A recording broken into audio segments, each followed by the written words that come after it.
Well, hi, everybody. I'm Tim Roy for Warriors.com. Our guest is our newest Golden State Warrior, and that is Jeremy Lin. And first of all, congratulations. Thank you very much.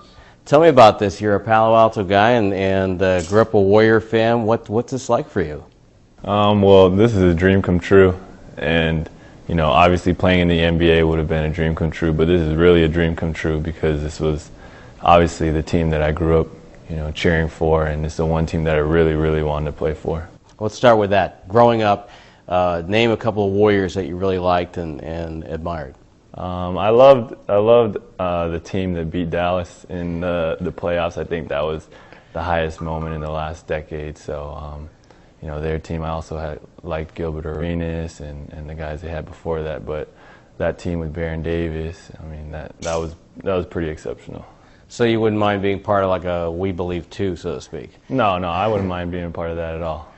So how did this process begin for you? Obviously, you just got off the stint in the Summer League with Dallas, and what happened after that? Well, you know, after the Summer League, we started talking to some teams, and the Warriors was one of them, and you know, my agent, Roger Montgomery, he had been doing negotiations, and he came out with a few final offers, and we decided the Warriors was the best one, and so it was a 3-day process. It was very quick, and you know, now we're here. And you were here before for a workout, so you got a kind of a feel for the staff and for the facility. Yeah, that was you know, an unbelievable experience, and just being able to work out here and to be in the locker room, that was something I won't forget. Tell me a little bit about the Summer League. Was it what you expected, and what adjustments did you have to make? It was pretty much what I had expected going in. I knew I wanted to play my game and to attack the basket, and I thought I did a good job of that, and I was effective in the amount of time that I got to be on the floor. And so, you know, overall I'm very happy with the experience. You had a chance to play at home in college when Harvard came out to play Santa Clara, but do you think you're ready for maybe getting onto the floor at Oracle Arena in front of family and friends and 20,000 screaming Warrior fans? Yeah, I mean, I can't wait for that. That's something that I've been, you know, dreaming of my whole life, and for now, you know, for it to become a reality is it's pretty overwhelming. How many Warrior games have you been to in the last few years, you think?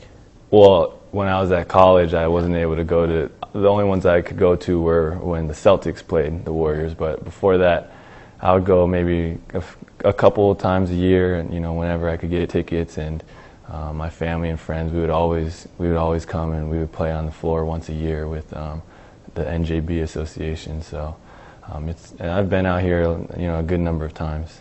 So what do you know about the Warriors' current roster, and are there any of the guys that you know at all? I don't know any of the guys personally, but you know, I followed them last year, obviously, and the year before. So I'm excited to play with them, and I love the style that you guys have. So, tell me about your high school and college coaches. How did they help mold you into being a better player? Well, Coach Diebenbrock, my high school coach, he taught me basically how to be a point guard, how to see the floor, how to control a game, how to be a leader. My AAU coach, Jim Sutter, he coached me for 6 years, and that was all fundamentals. And you know, he taught me all my skills and, you know, the development as a young kid. And then in college, Coach Sullivan, Coach Amaker, Coach Blakeney, those three were instrumental in my development as well. And they taught me how to play and to read defenses and to adjust to whatever the defense will throw at you. We continue talking with Jeremy here on Warriors.com. Let's first of all talk a little bit about your high school experience. A lot of players get to play in the state tournaments, usually up at Arco Arena in Sacramento. State title there. What was that like? That was an unbelievable experience. I think that was the first time where I really began to see my development as a player and to realize I can play in college. And I didn't believe it fully going into my senior year, but after winning that's when I really started growing confidence. And that team, that was probably my favorite team I've ever played on. Just guys with no egos and just completely unselfish, all about the team, and we played really well together. And that's been an unbelievable experience. Now the Ivy League's a little bit different. When you go to Harvard, you're playing on Friday nights. Not too many schools play on Friday nights. Yeah. You can always check your Ivy League scoreboard on Friday. But inside that conference, there's always a little skepticism about how good a player is inside that conference. It's not the Big East, it's not the Pac-10. But you had a chance to play against UConn, and you had a very good game. Was that a moment when you realized, hey, I can be a special player, or were there other moments? That was one of the moments. I think there are a few of them. That was definitely one of them. And you know, that was early on in the season, and so that was a huge confidence boost for me. And just to realize I can play at this level and I can hang with some of these, you know, guys that they're projecting to be in the first round, second round. And so that was a huge game for me mentally. How about maybe an opposing coach or an opposing player? Was there any one player that came over and gave you some validation that way? Coach Calhoun had some really nice words for me after the game, and I was blown away by that.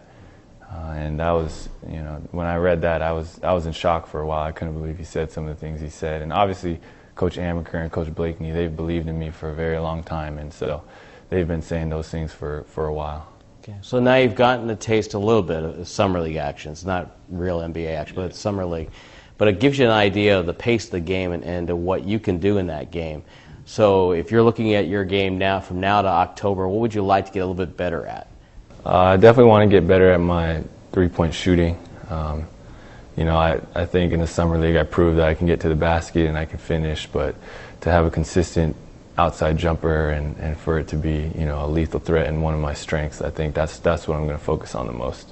And what's it going to be like when your phone starts blowing up with texts and phone messages and everything when people realize you're playing for the hometown team? Man, it's the last 12 hours have been indescribable. It's been crazy. I just kind of left my phone in the corner and went to hang out with my family.